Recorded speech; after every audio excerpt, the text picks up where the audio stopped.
ಹಾಗೆ ಹೇಗೆ ಈ ರೀತಿ ಕಾರ್ಯಕ್ರಮಗಳು ನಡೆದ್ರೆ ಬಹಳಷ್ಟು ಜನರಿಗೆ ಅನುಕೂಲ ಆಗುತ್ತೆ. ನಮ್ಮ ಈ ನಯಾನಗರದಲ್ಲಿರುವಂತಹ ಈ ಸುಖದೇವಾನಂದ ಸಿದ್ಧಾಶ್ರಮ ಇಲ್ಲಿ ಮಠದವರು ಧಾರ್ಮಿಕ ಕಾರ್ಯಕ್ರಮದ ಜೊತೆಗೇನೆ ಹಲವಾರು ಬಡ ಯುವಕ ಯುವತಿಯರಿಗೆ ಸಾಮೂಹಿಕ ಸರಳ ವಿಹಾರ ಕೂಡ ಆಯೋಜನೆ ಮಾಡ್ತಿದ್ದಾರೆ. ಸಾಮಾಜಿಕ ಕಳಕಳಿ ಇಟ್ಕೊಂಡು ಈ ಕಾರ್ಯಕ್ರಮನ ಆಯೋಜಿಸಿದ್ದಾರೆ. ಸೊ ಹಾಗಾಗಿ ಗುರುಗಳಾದಂತಹ ಸ್ವಾಮಿಗಳು ಈ ಕಾರ್ಯಕ್ರಮಕ್ಕೆ ಬಂದು ಉದ್ಘಾಟನೆ ಮಾಡಿ ಅಂತ ಹೇಳಿ ಮುಖ್ಯಮಂತ್ರಿಗಳನ್ನು ಕರೆದಿದ್ರು. ಆದ್ರೆ ಮುಖ್ಯಮಂತ್ರಿಗಳು ಮೊದಲೇ ಬೇರೆ ಕಾರ್ಯಕ್ರಮ ಒಪ್ಕೊಂಡಿದ್ರಿಂದ ಅವ್ರು ಬರಕ್ಕಾಗ್ಲಿಲ್ಲ. ಅವ್ರ ಪ್ರತಿನಿಧಿಯಾಗಿ ನಾನು ಕಳಿಸಿದ್ರು. ತಂದೆಯವರ ಅವಧಿಯಲ್ಲಿ 3 ವರ್ಷಗಳಿಂದ ನಿರಂತರ ಒಳ್ಳೆ ಮಳೆ ಬೆಳೆ ಆಗ್ತಾ ಇದೆ. ಸೊ ಸ್ವಾಮಿಗಳ ಪ್ರಾರ್ಥನೆ ಕೂಡ ಅದಕ್ಕೆ ಯಾವುದೇ ಧಾರ್ಮಿಕ ಕ್ಷೇತ್ರಕ್ಕೆ ಹೋದ್ರೂ ಪ್ರಾರ್ಥನೆ ಮಾಡ್ಕೊಳ್ಳೋದು ಅಷ್ಟೇ. ತಂದೆಯವರ ಅವಧಿಯಲ್ಲಿ, ಆಡಳಿತ ಅವಧಿಯಲ್ಲಿ ದೇಶದ ರಾಜ್ಯದಲ್ಲಿ ಸುಭಿಕ್ಷೆ ಇರಲಿ, ಮಳೆ ಬೆಳೆ ಚೆನ್ನಾಗಾಗಿ ಎಲ್ರಿಗೂ ಕೂಡ ಅಭಿವೃದ್ಧಿ ಆಗಲಿ ಅಂತ ಕೇಳ್ತೀನಿ. ಇನ್ನು 5 ವರ್ಷಗಳ ಕಾಲ ಯಾವುದೇ ಗೊಂದಲ ಇಲ್ಲದೆ ತಂದೆಯವರ ಮುನ್ನಡೆಸ್ಕೊಂಡು ರಾಜ್ಯ ಹೋಗ್ಲಿ ಅನ್ನುವಂಥದ್ದು ಕೂಡ ಬಹಳಷ್ಟು ಜನ ಸ್ವಾಮಿಗಳ ಅದೆಲ್ಲ ನಮ್ಮ ವೈಯಕ್ತಿಕ ಬೇಡಿಕೆಗಳು. ಬಟ್ ಅದಕ್ಕಿಂತ ಹೆಚ್ಚಾಗಿ ರಾಜ್ಯ ಜನಕ್ಕೆ ಒಳ್ಳೇದಾಗ್ಲಿ ಅಂತ ಮುಖ್ಯವಾಗಿ ಬೇಡ್ಕೊಳ್ಳುತ್ತೆ.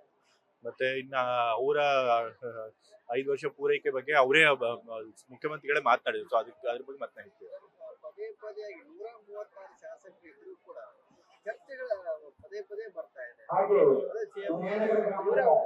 ಎಲ್ಲಾ ಸರ್ಕಾರಗಳ ಟೈಮಲ್ಲೂ ಕೂಡ ಇದ್ದೇ ಇರುತ್ತೆ.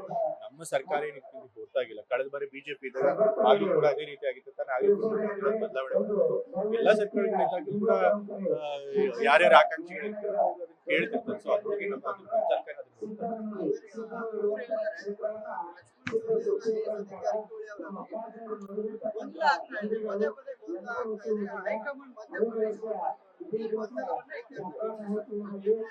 ಈಗ ಗೊಂದಲ ಇತ್ಯರ್ಥ ಮಾಡಿ ಅಂತ ಕೇಳ್ಕೊಂಡಿದ್ದಾರೆ. ಸೊ ಹೈಕಮಾಂಡ್ ಅವರು ಅದ್ರ ಬಗ್ಗೆ ಸೂಕ್ತವಾಗಿ ನಿರ್ಧಾರ ತಗೊಂಡು ಏನ್ ಹೇಳ್ತಾರೆ ಕೊನೆ ಮಾಡೋದಕ್ಕೆ. ಸೊ ಅದ್ರ ಪ್ರಕಾರ ಎಲ್ಲ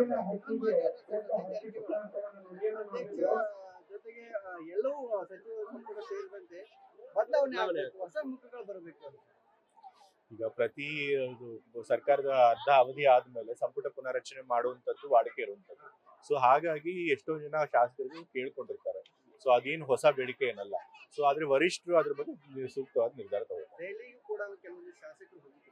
ಹೌದು, ನಾ ಹೇಳದಲ್ಲ, ಪ್ರತಿಯೊಂದು ಸರ್ಕಾರದ ಅರ್ಧ ಅವಧಿ ಆದ್ಮೇಲೆ ಶಾಸಕರು ಯಾರು ಮಂತ್ರಿಗಳಾಗಿಲ್ಲ ಅವರು ಕೂಡ ಮಂತ್ರಿಗಳಾಗ್ಬೇಕು ಅನ್ನೋ ಅವಕಾಶ ಕೇಳ್ತಾರೆ. ಅದೇನು ಹೊಸದಾಗೇನಲ್ಲ. ಸೊ ಈ ಸರಿ ಕೂಡ ಅದನ್ನೇ ಕೇಳಿದ್ದಾರೆ. ಬಟ್ ಅದ್ರ ಬಗ್ಗೆ ವರಿಷ್ಠರು ಸರಿಯಾಗಿ ತೀರ್ಮಾನ ನಾ ಈಗಾಗಲೇ ಹಲವಾರು ಬಾರಿ ಹೇಳಿದ್ದೇನೆ. ತಂದೆಯವರು ಮುಖ್ಯಮಂತ್ರಿಗಳಾಗಿರೋ ತನಕ ನಾವ್ ಯಾವುದೇ ಸಚಿವ ಸ್ಥಾನಕ್ಕೆ ನಾನು ಆಕಾಂಕ್ಷಿ ಅಲ್ಲ ಅಂತ. ಜನ ಬಯಸಿದ್ರು ಅಷ್ಟೇ. ನಮ್ಮ ಕುಟುಂಬದಿಂದ ತಂದೆಯವರ ಮುಖ್ಯಮಂತ್ರಿ ಆಗಿದ್ದಾಗ ಮತ್ತೆ ನಾನು ಸಚಿವ ಸ್ಥಾನಕ್ಕೆ ಕೇಳೋದು ಸರಿಯಲ್ಲ. ಸೊ ನನಗಿಂತ ಅರ್ಹರಾಗಿರೋರು ಮತ್ತೆ ಪಾಪ ಅನುಭವ ಇರುವಂತವ್ರು ಸೀನಿಯರ್ಗಳು ಇರ್ತಾರೆ. ಸೊ ಅವ್ರಿಗೆ ಅವಕಾಶ ಸಿಗ್ಬೇಕು. ಸೊ ಬೇರೆಯವ್ರಿಗೆ ಸಿಗ್ಬೇಕು.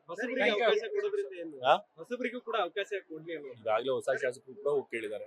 ಯಾವುದೇ ಒಂದು ಕ್ಯಾಬಿನೆಟ್ ಅಲ್ಲಿ ಯಾವಾಗ್ಲೂ ಹಾಗೆ ಅನುಭವ ಇರೋರು ಇರ್ತಾರೆ, ಮತ್ತೆ ಹೊಸ ಶಾಸಕರು ಕೂಡ ಸೇರ್ಸ್ಕೊಂಡಿರ್ತಾರೆ. ಅದೇ ರೀತಿ ಎಲ್ಲರೂ ಕೂಡ ಸಂಪುಟ ರಚನೆ ಮಾಡುವಂತದ್ದು. ಸೊ ಈ ಬಾರಿನೂ ಅದನ್ನ ಮಾಡ್ತಾರೆ ಅಂತ ಅನ್ಸುತ್ತೆ.